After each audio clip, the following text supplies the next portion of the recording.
I had just moved into a charming little apartment in the heart of the city. It was cozy and everything I had ever wanted, but little did I know, my dream home would soon become a nightmare. At first, the odd occurrences were easy to dismiss.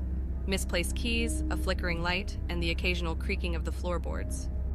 I attributed them to the quirks of an old building. But as the days turned into weeks, the strange happenings escalated. One night, as I lay in bed reading, I heard a soft whisper coming from the corner of the room.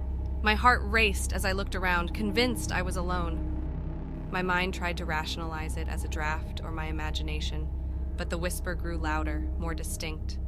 Words I couldn't quite make out, carried by a voice that was both unsettling and chilling.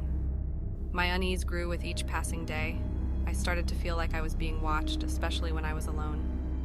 There were moments when I caught fleeting glimpses of shadows darting around corners, disappearing just as quickly as they appeared. The feeling of being unwelcome settled in, and I found myself avoiding certain rooms in the apartment. One night, unable to sleep, I decided to confront whatever was haunting my home. Armed with a flashlight, I ventured into the darkest corners of the apartment. As I reached the hallway, the temperature dropped suddenly, and a cold breeze brushed against my skin. I shined the light into the empty space, hoping to catch a glimpse of whatever was responsible for my unease. And then I saw it, a faint outline, a distortion in the air that seemed to take on a human form. My heart pounded in my chest as I stared at the apparition, frozen in fear. It stood there, its presence almost palpable, as if it was trying to communicate something. I managed to tear my gaze away and stumbled back into my bedroom, slamming the door shut. That night, I hardly slept. The next morning, I decided to research the history of the building. It was then that I discovered the truth. A tragic incident had occurred years ago in the very apartment I now called home.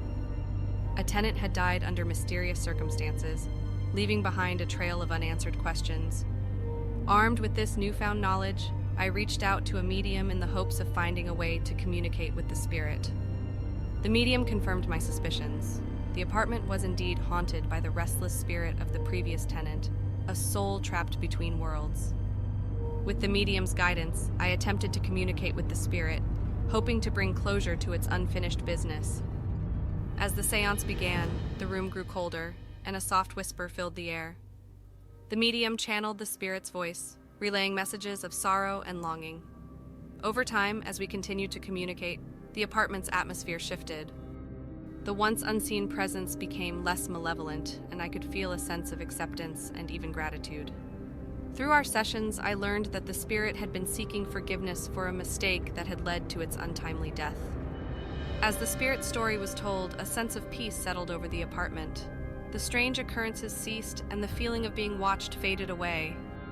I had helped a tormented soul find solace, and in doing so, I found my own sense of closure.